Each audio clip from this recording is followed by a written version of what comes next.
কেউ যদি পূজায় গিয়া বলে বিষ্ণু কৃষ্ণ মোহাম্মদ মুসা এক, রোজার পূজা এক, মুদ্রার এপিট উপিট, ওই কি শিক্ষিত না মূর্খ?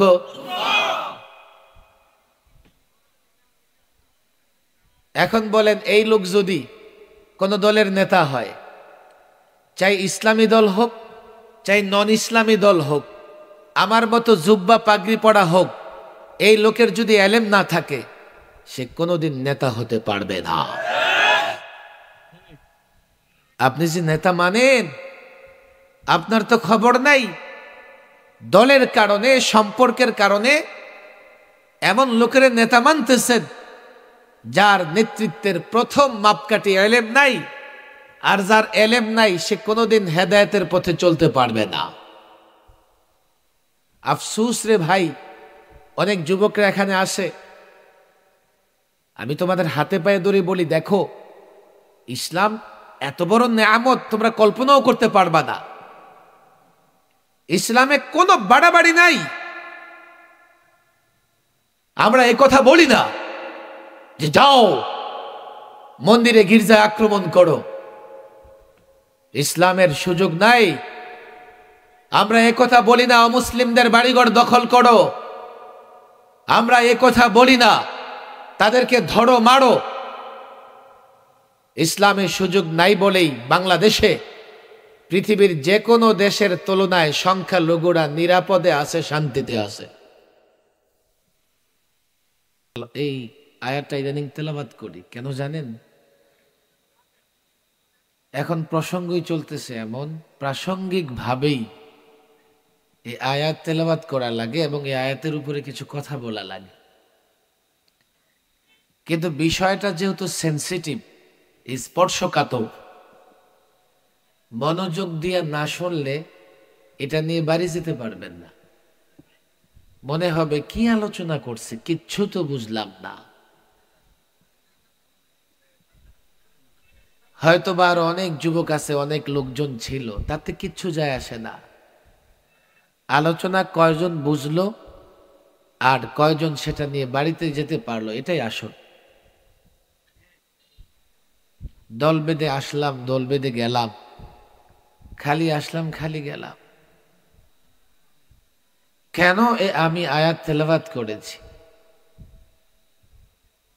সূরাতুল মাইদার 104 নম্বর আয়াত। সূরার নাম কি? কোরআন শরীফ আছে না সাহেব? সূরার নাম কি? সূরাতুল মাইদা। বলেন, আমরা মায়দা মায়দা বলি, বলি তো নাকি? সূরাতুল মাইদা আয়াত নাম্বার কত? বলবো যে এত কিছু দরকার কি? দরকার আছে ভাই। আমি যখন বলে যাব তো উঠার সময় কেউ বলবে হুজুর আজকে আমার দলের বিরুদ্ধে বলে গেছে, কেউ বলবে আজকে উনি আমার নেতার বিরুদ্ধে বলে গেছে। বলে এটা ওয়াজ হলো, এটা তো রাজনীতি করে গেছে। এই ধরনের বক্তৃতা ওয়াজ শোনার পরে মন্তব্য আমরা করি না করি না? এই জন্য আমি বলি কি, দেখেন কোরআনুল কারীমের প্রায় 95 ভাগ বুঝতে শুধু অনুবাদ যথেষ্ট, তর্জমা যথেষ্ট। হ্যাঁ, কিছু জায়গা এমন আছে সেই জায়গাগুলোর ব্যাখ্যা বুঝতে হলে পণ্ডিত হওয়া লাগে, আলেম হওয়া লাগে, গবেষক হওয়া লাগে। কিন্তু একজন সাধারণ মানুষও কোরআনুল কারীমের বিশুদ্ধ অনুবাদ সম্বলিত ইসলামিক ফাউন্ডেশন বা মারিফুল কোরআন আছে না আমাদের ঘরে ঘরে, অনেক প্রয়োজনীয়, আমি বলবো যে ম্যাক্সিমাম প্রয়োজনীয় বিষয় আপনি যদি মনে করেন আপনি হয়তোবা আরবি বুঝেন না, তবে নিচে যে অনুবাদটা থাকবে, তর্জমাটা থাকবে, অধিকাংশ জায়গায় আপনি দেখলে বুঝে যাবেন। যেমনই একখানা আয়াত আমি তেলাওয়াত করেছি, যদি অনুবাদটাও শোনেন বুঝে যাবেন কি আছে এখানে। বড় ব্যাখ্যা বিশ্লেষণ দরকার নাই। কি বলা হয়েছে আয়াতে? ১৫০০ বছর আগে রসুল মুহাম্মদ সাল্লাল্লাহু আলাইহি ওয়াসাল্লাম যখন মুশরিক কাফিরদের বলতেন, তাআলাও, আসো আসো, ইলা মা আনজালাল্লাহ, আল্লাহ যা অবতীর্ণ করেছেন, আসো সেদিকে আসো। ওয়া ইলার রসুল, রসুলের দিকে আসো, রসুলের দিকে আসো। রসুল যখন কাফির মুশরিকদের ডাকতেন, রসুলুল্লাহর ডাক শুনে সবাই দলে দলে চলে এসেছিলেন, অল্প সংখ্যকই এসেছিলেন। বেশিরভাগ লোকেরা রসুলুল্লাহর ডাকে সাড়া দেয় নাই। যারা সাড়া দেয় নাই, রসুল যখন তাদের ডেকেছেন, নিঃসন্দেহে তাদের কোনো উত্তর ছিল, তারা কোনো উত্তর দিয়েছে। কি উত্তর দিয়েছে তারা? কোরআনে এটাও বিবৃত হয়েছে, ক্বালু হাসবুনা মা ওয়াজাদনা আলাইহি আবানা, কেন আমরা কোরআন সুন্নাহ রসুলের দিকে যাব না। হাসবুনা, আমাদের জন্য যথেষ্ট ওই পথ, যে পথে আমার বাপদাদারা চলেছে, যেই পথে আমার বাপদাদারা চলেছে, সেই পথটাই আমাদের জন্য যথেষ্ট। কোরআন সুন্নাহ কিংবা রসুলের পথ আমাদের দরকার নাই। ১৫০০ বছর আগে রসুল যখন ডেকেছেন, এই কথা অনেক মুশরিক, অনেক কাফের বলেছেন। কথা ঠিক না বেঠিক? কথা আমি দীর্ঘ করব না বলেছি, আধা ঘন্টার মধ্যে শেষ করে দেব, তবে আপনারা মনোযোগ দিয়ে শোনেন। এই যে কাফেররা জবাব দিয়েছে, এই জবাবটা আল্লাহর পছন্দ হয় নাই। এই জন্য অনেকটা সমালোচনার ভঙ্গিতে আলোচনা করছে আল্লাহ তাবারক ওয়া তাআলা কোরআনুল কারীমে। তোমাদেরকে সত্যের পথে আহ্বান করা হচ্ছে, সেদিকে সাড়া না দিয়ে তোমরা বাপদাদাদের কথা বলছো। যাতে বোঝা গেল তারা বাপদাদাদের কথা বলে ঠিক করে নাই। শোনেন, কিন্তু কোরআনুল কারীমের দিকে দৃষ্টি দিলে দেখা একজন নবী পয়গম্বর হযরতে ইউসুফ আলাইহিস সালাম, সূরা ইউসুফে তিনি তার বাপদাদাদের কথা বলতেছেন। ওয়াত্তাবা'তু মিল্লাতা আবাই ইব্রাহিম ওয়া ইসহাক ওয়া ইয়াকুব। ইউসুফ আলাইহিস সালাম বলেন, আমি আমার বাপদাদাদের অনুসরণ করেছি। বাবাকে, ইউসুফ আলাইহিস সালামের বাবার নাম কি বলেন? কি নাম? দাদার নাম ইসহাক। পরদাদার নাম? উনি বলে যে আমি আমার বাপদাদাদের অনুসরণ করেছি। এক জায়গায় কোরআনুল কারীমে সমালোচনা এসেছে, আবার আরেক জায়গায় একজন নবী বলতেছেন আমি আমার বাপদাদাদের অনুসরণ করেছি। আবার আমরাও কিন্তু সন্নতে ইব্রাহিমের অনুসরণ করি কি করি না? এই তো কুরবানির ঈদ গেছে, কুরবানি করছি না আমরা? তো কোরআনুল কারীমে দুই ধরনের কথা। এক হচ্ছে বাপদাদাদের অনুসরণ করা যাবে না, বোঝা যাচ্ছে। আবার আরেক জায়গায় পয়গম্বর নিজেই বলছেন আমি বাপদাদাদের অনুসরণ করেছি। এখন আমরা ফায়সালা নিব কি? আমাদের সিদ্ধান্ত কি হবে? আমরা কি আমাদের বাপদাদা, আমাদের অভিভাবক, আমাদের দল, আমাদের নেতা, আমাদের মাতব্বর, আমাদের পীর, লেবাসদারি আলেম, লেবাসদারি মুফতি, আমরা কি তাদের অনুসরণ করতে পারবো কি পারবো না? সিদ্ধান্ত নেওয়ার দরকার আছে না নাই? সিদ্ধান্ত আল্লাহ তাবারক ওয়া তাআলা দিয়ে দিয়েছেন। আমি সূরাতুল মায়েদার যে আয়াত তেলাওয়াত করেছি, আয়াতের শেষাংশে আল্লাহ তাবারক ওয়া তাআলা এই সিদ্ধান্ত দিয়ে দিয়েছেন। ওলামা একরাম এখানে আসেন, ছাত্র ভাইরাও আসেন, মাঠেও ছাত্র ভাইরা আসেন। ছোট ছোট যারা ওরা কিচ্ছু বুঝবেন আমি জানি, কিন্তু আমার বড় ছাত্র ভাইরা ঠিকই বুঝতেছেন। আয়াতের শেষে আল্লাহ কি বলেছেন জানেন?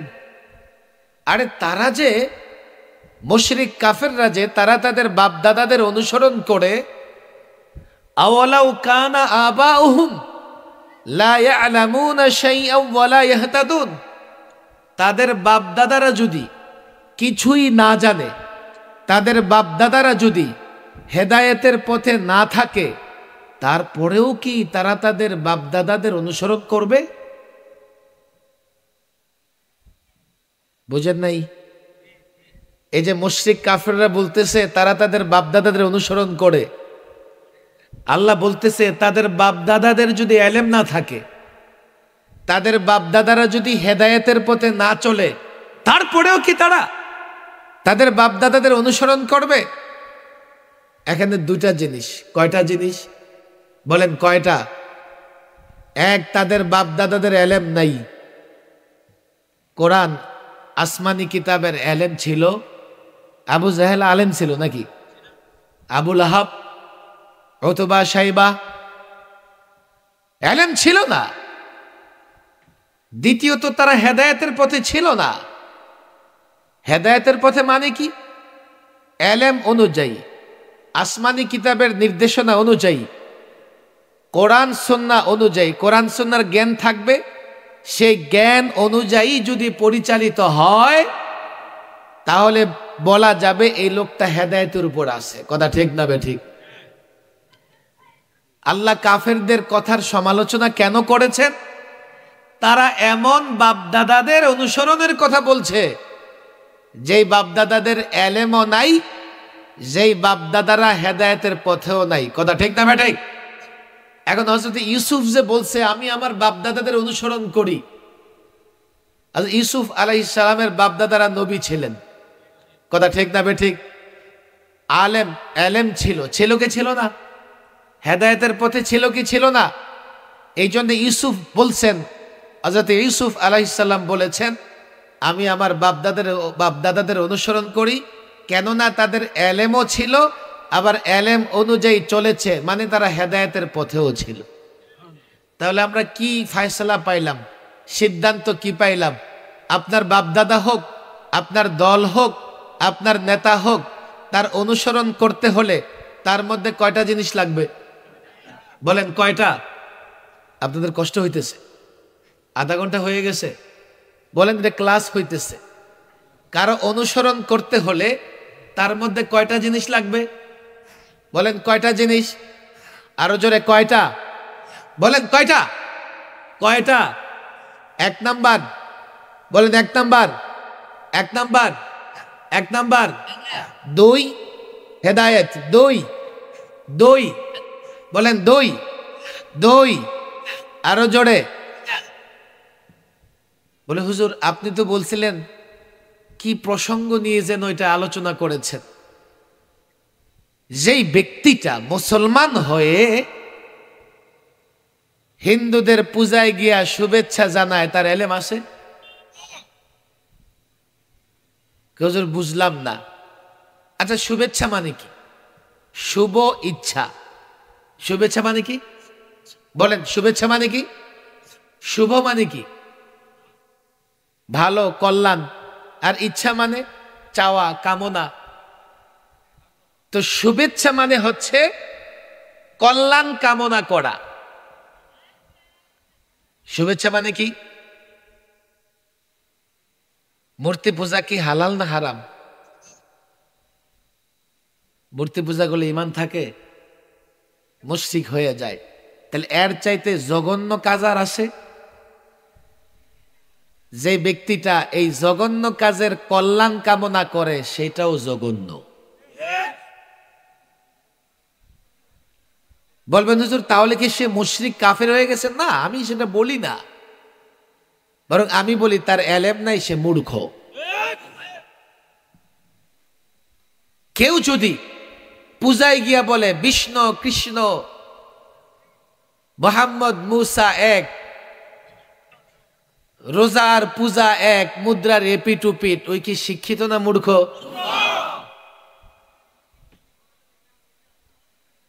এখন বলেন এই লোক যদি কোন দলের নেতা হয়, চাই ইসলামী দল হোক চাই নন ইসলামী দল হোক, আমার মতো জুব্বা পাগড়ি পড়া হোক, এই লোকের যদি এলেম না থাকে সে কোনোদিন নেতা হতে পারবে না।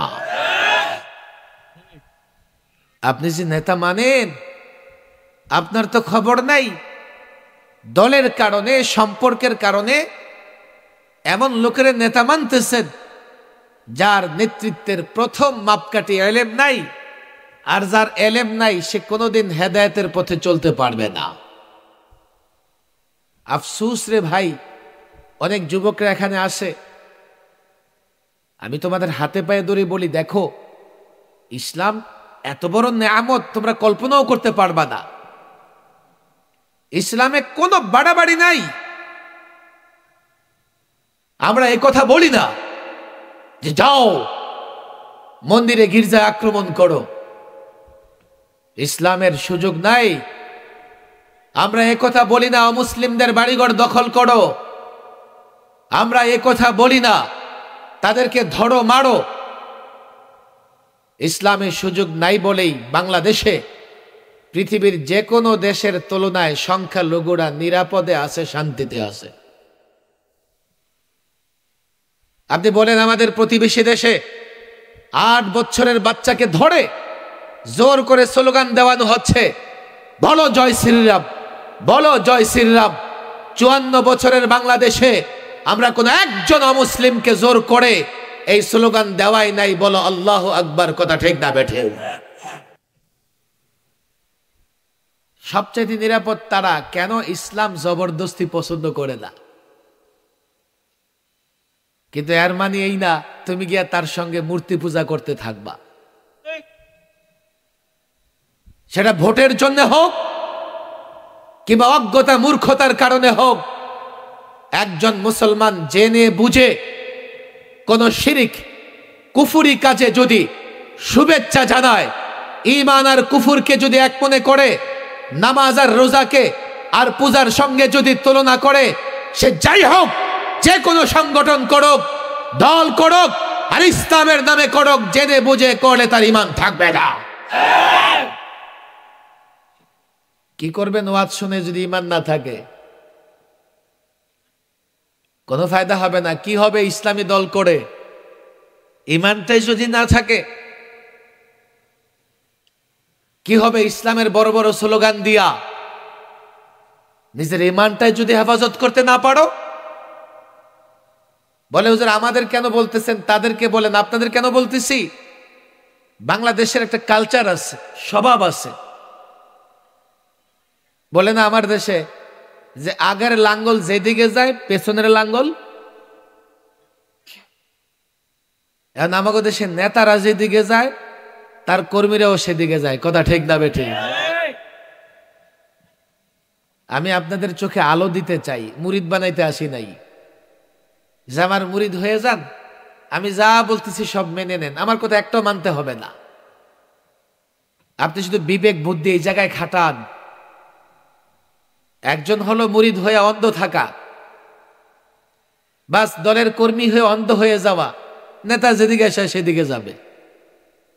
আর একটা চোখে আলো থাকা, আমি নেতার পেছনে চলতেছি, অন্ধকার রাত, আমার হাতে যদি টর্চ লাইট থাকে তো নেতা ডান দিকে বাম দিকে যেদিকেই যাক আমি দেখবো। কথা ঠিক না ভাই? ঠিক। নেতার কাছে আলো নাই, কর্মীর কাছেও যদি আলো না থাকে, নেতা গিয়া গর্তে পড়বে, কর্মীও গিয়া গর্তে পড়বে। আমাদের প্রয়োজন হয়ে গেছে এই কথাগুলো বলা। আমি এই কথা বলি না দেখেন যে বাংলাদেশে কোনো রাজনৈতিক দল বা কোনো নেতা, মুসলমান নেতা ইসলামের প্রতি তার দুর্বলতা নাই, ইসলামকে ভালোবাসে না বা আন্তরিকভাবে ইসলাম চায় না, আমি এটাও বলি না।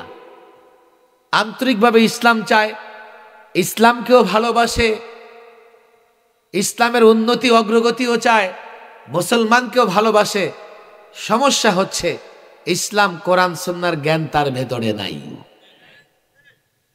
যার জন্য যখন কথা বলে ইসলামের সীমানা পার হইয়া কুফুরের সীমানায় চলে যায়। যার জন্য যখন বক্তৃতা করে ইসলামের সীমানা ভেঙে কুফুরের সীমানায় চলে যায়। এই জন্য এই আয়াত থেকে একটা সিদ্ধান্ত নিয়ে আজকে বাড়ি যাবেন। নেতা হতে চাও যুবক, আমার কোনো আপত্তি নাই। আলেম তুমি নেতা হতে চাও, আমার কোনো আপত্তি নাই। মাদ্রাসার ছাত্র, স্কুল কলেজের ছাত্র নেতা হতে চাও, আমার কোনো আপত্তি নাই।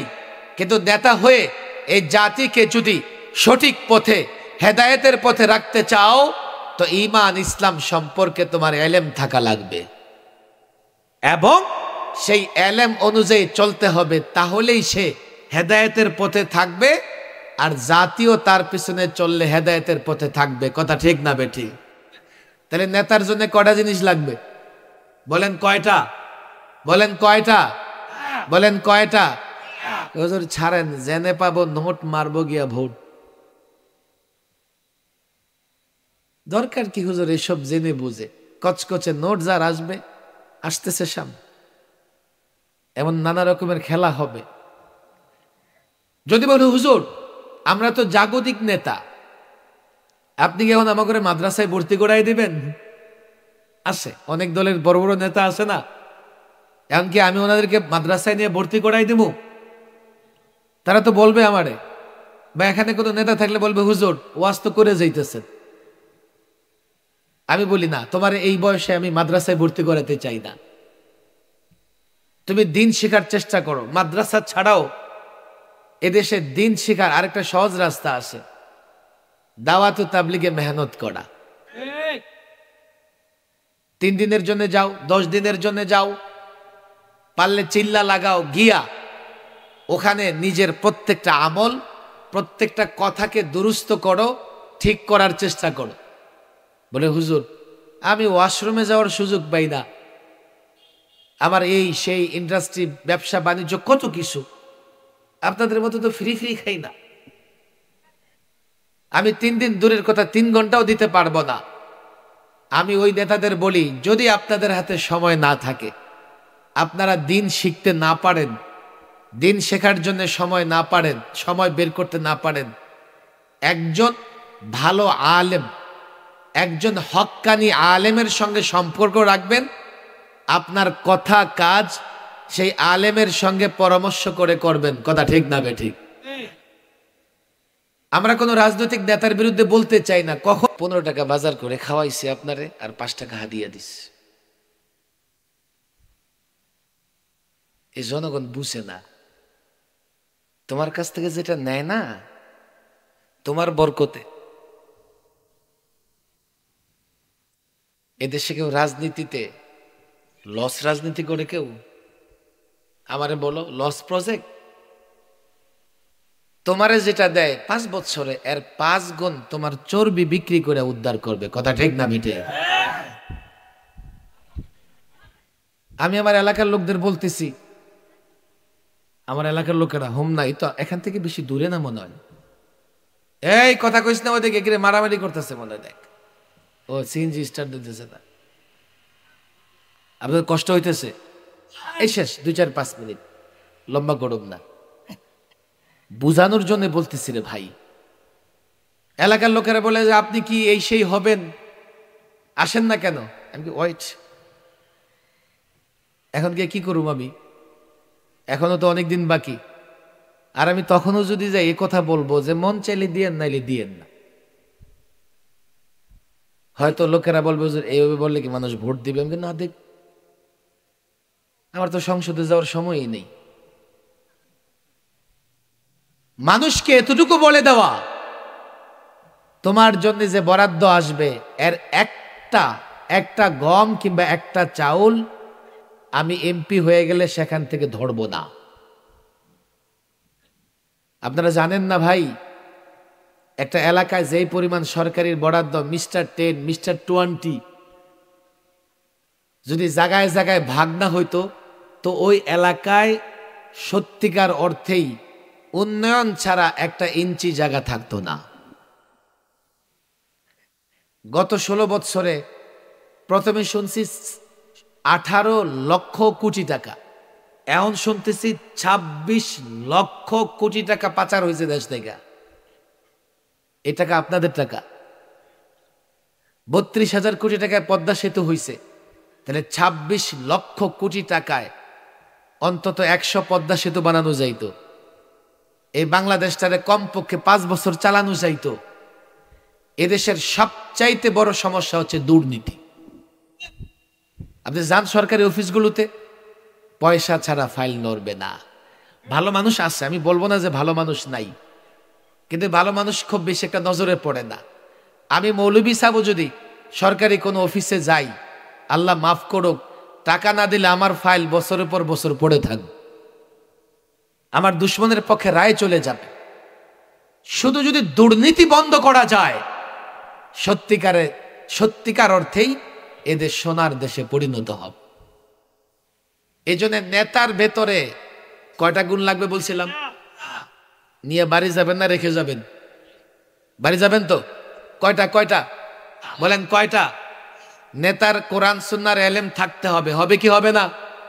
যদি প্রচলিত রাজনীতি যারা করো, তোমাদের নেতাদের যদি কোরআন সুন্নাহর এলেম না থাকে, কোরআন সুন্নাহর এলেম আছে এমন একজন আলেমের সঙ্গে সম্পর্ক রাখতে হবে। কথা ঠিক না বেঠিক? এই যুবক, তুমি তার নেতা মানবার আগে জিগাইও যে আপনি কোন আলেমরে মানেন, ফলো করেন, নাহলে কালকে এই নেতা তোমার ইমান নিয়ে দৌড় দিবে। 2, এলেমের পরে সেই এলেম অনুযায়ী আমল, যাকে আমি বলেছি হেদায়েতের উপর থাকতে হবে। হবে কি হবে না? মাদ্রাসার ছাত্ররা বুঝছো নাকি? আমরা বুঝছি তো। কয়টা জিনিস বলেন? কয়টা? যদি 2 গুণ থাকে, তাহলে আমার বাপ দাদাদেরও আমি অনুসরণ করতে পারবো, তাদের ভিতরে 2 গুণ থাকলে। কথা ঠিক না বেঠিক? 2 গুণ থাকলে আমি ওই পীরের অনুসরণ করতে পারবো। 2 গুণ থাকলে আমি নেতার অনুসরণ করতে পারবো। 2 গুণ থাকলে আমি সেই আলেমের অনুসরণ করতে পারবো। এর বাইরে মুসলমানদের কোনো নেতা হতে পারে না। যদি হয় এমন হবে, তবে রোজার পূজা এক। অনেক বড় আইনজীবী, সুপার লয়ার, কিন্তু এই কথা বোঝা যায় উনি ইসলাম বুঝে না। ইসলাম বুঝে না, শুভেচ্ছা জানিয়ে ফেলবে। আবার হয়তো বা কেউ হুজুর ইমানি জজবাতে সব ভাঙে ঘুরাই দিব, অন্য ধর্ম না। ইসলাম জোর করে প্রতিষ্ঠা লাভ করে নাই। ইসলাম প্রতিষ্ঠিত হয়েছে তার সৌন্দর্য দিয়ে। কথা ঠিক না বেঠিক? তুমি দাওয়াত দাও তাকে, ইসলামের সৌন্দর্য তাকে পেশ করো, তাকে বলো। সত্যিকার অর্থে লাস্ট কথা আমি বলে যাই, হাতে পায়ে দৌড়ে যেই ব্যর্থতা ওলামায়ে কেরামের, আমরা জাতির সামনে ইসলাম উপস্থাপন করতে পারি নাই, যার জন্য অনেক যুবকরা আছে ইসলামের নাম শুনলেই ভয় পায়। আরেকটা গল্প মনে পড়ে গেছে, আমি ছাত্রদের শোনাই, শোনাবো আপনাদেরকে না চলে যাবেন? মাদ্রাসার ছাত্ররা অনেক সময় এটা শোনে আমাদের কাছ থেকে। এক ছাত্র গেছে ওস্তাদের জন্য দুধ হাদিয়া নিয়া। তো ওস্তাদ ছিলেন অন্ধ, কোনোদিন দুধ দেখে নাই। তো জিজ্ঞেস করতেছে, এই কি নিয়ে আসছো? হুজুর দুধ নিয়ে আসছে। হ্যাঁ দুধ? দুধ কেমন? হুজুর দুধ ছিলেন না, দুধ তো সাদা। তে বেচারে কি সাদা দেখে না কালা দেখে? সাদা কেমন? ছাত্র পড়ে গেছে বিপদে। সাদা কেমন হুজুর? সাদা হচ্ছে বকের মতো সাদা, বক। এই লোক কি বক দেখে না কাউয়া দেখে? চোখ বন্ধ, কাউয়া দেখে, কাকা করে। যদি অনেকদিন কোনো কাউয়া আছে, কাকা করে না।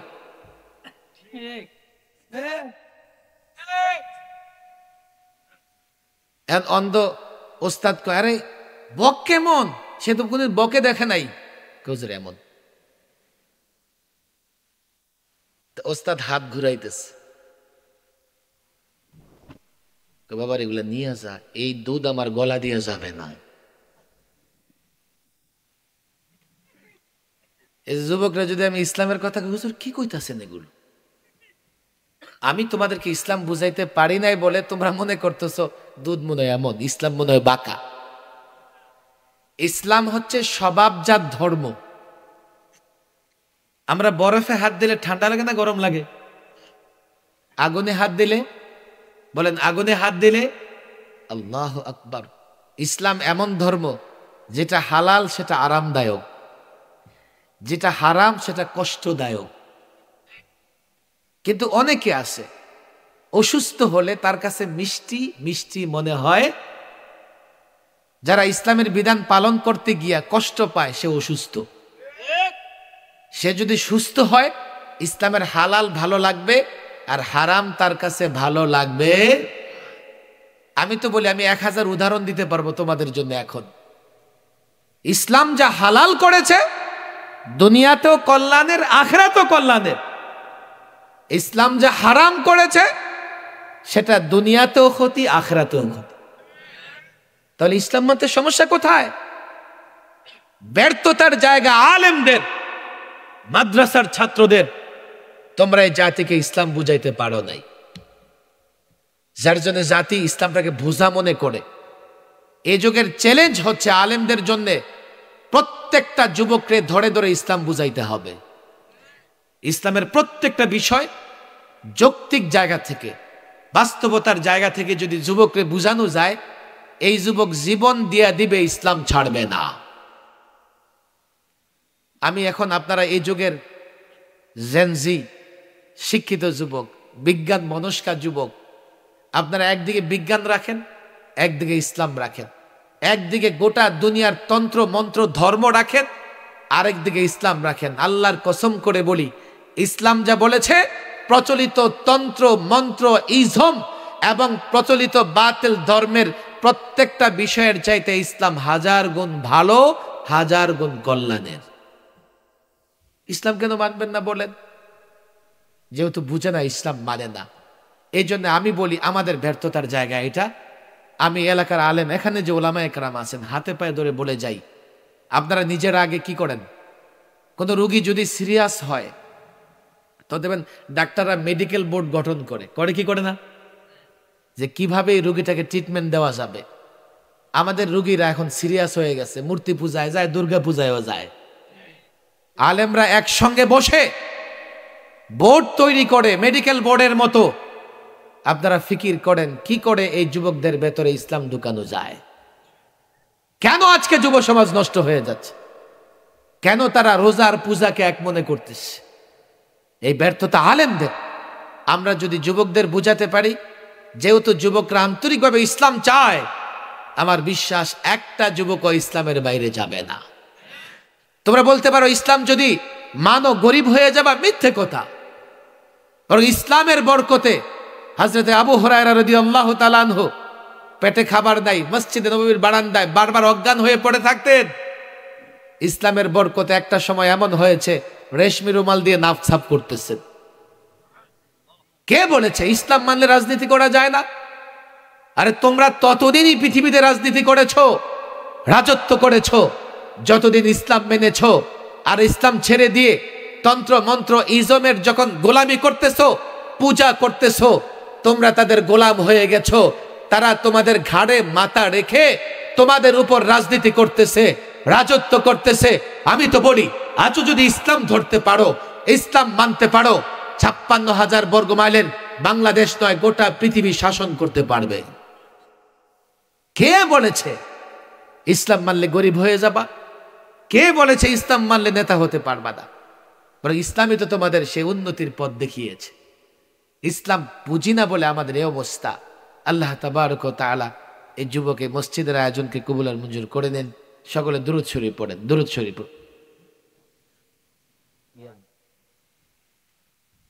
দুরূদ শরীফ পড়েন, সকলে দুরূদ শরীফ পড়েন।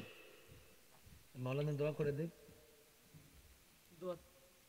সবাই দোয়া চাইছে, সবার জন্য দোয়া করবেন। দুরূদ শরীফ পড়েন। আল্লাহুম্মা সাল্লি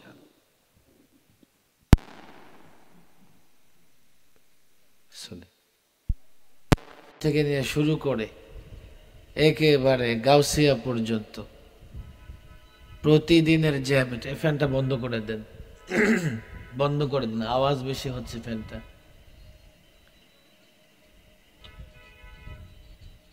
হ্যাঁ, বন্ধ করে দেন, বন্ধ করে দেন। মনে হয় যে মেশিন চলতেছে। যাই হোক, এরপরেও রাত হয়ে গেছে অনেক। সাধারণত এসব এলাকা 11টা 12টার পরে মাহফিল চলে না।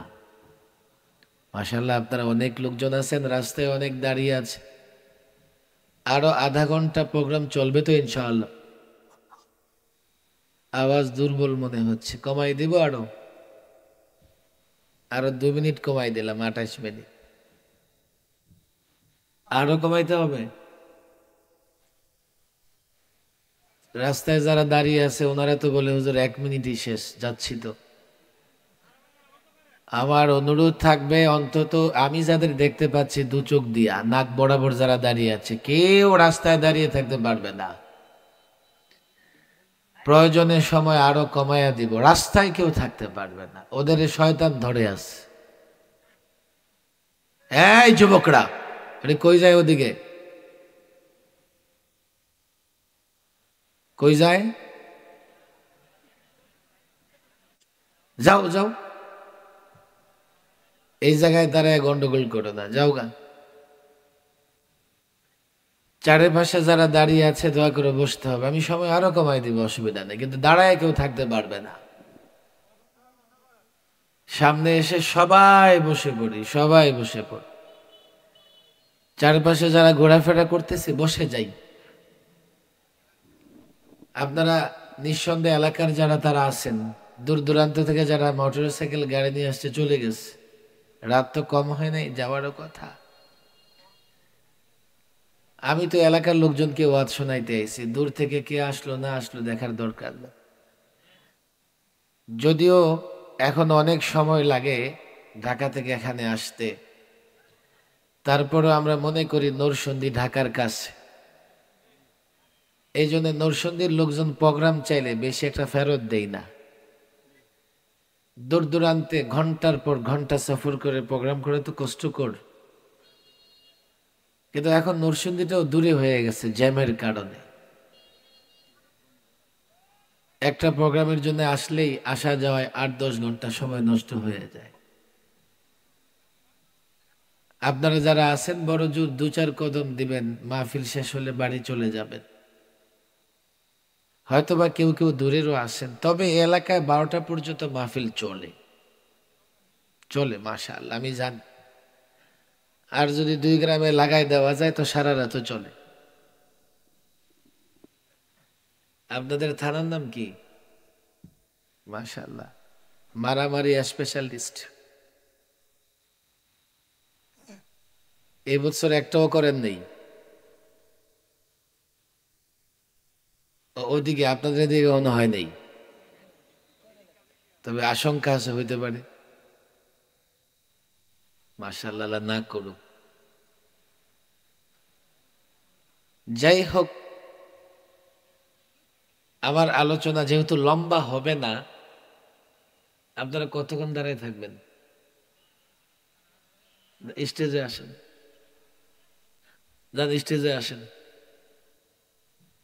আসেন আসেন।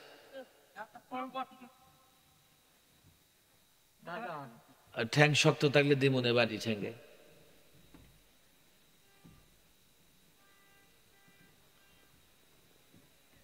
হ্যাঁ, কেউ দাঁড়ায় থাকবেন। এই যুব সমাজের প্রোগ্রাম না এটা? তো লাঠি কই? কেমন যুবক হয়েছে লাঠি স্যার? যেহেতু আমি লম্বা কথা বলবো না, পাখাটা আপনার লেগে আনছেন, পাখা দিলে হাঁটবে তো ভালো হয়ে যায়। এর একটা পাখা আন। ফ্যানটা বন্ধ করতে গেছে, এটা প্রচন্ড আওয়াজ হয়। আরে না, ওনার হাত চলে গেলে কেমনে কি? আরেকটা পাখা ওনারে দাও। এটাই দিয়ে শুরু করছে। আরেকটা পাখা ওনারে আন, আরেকটা পাখা আন। যেহেতু লম্বা আলোচনা হবে না, সেহেতু আলোচনা মনোযোগ দিয়ে শুনতে হবে, কথা ঠিক না বেঠিক? এবং আলোচনা এখানে রেখে যাব না, এটা নিয়ে বাড়ি যাব। কোরআনুল কারীমের একখানা আয়াত আমি তেলাওয়াত করেছি, আমি এটা করি।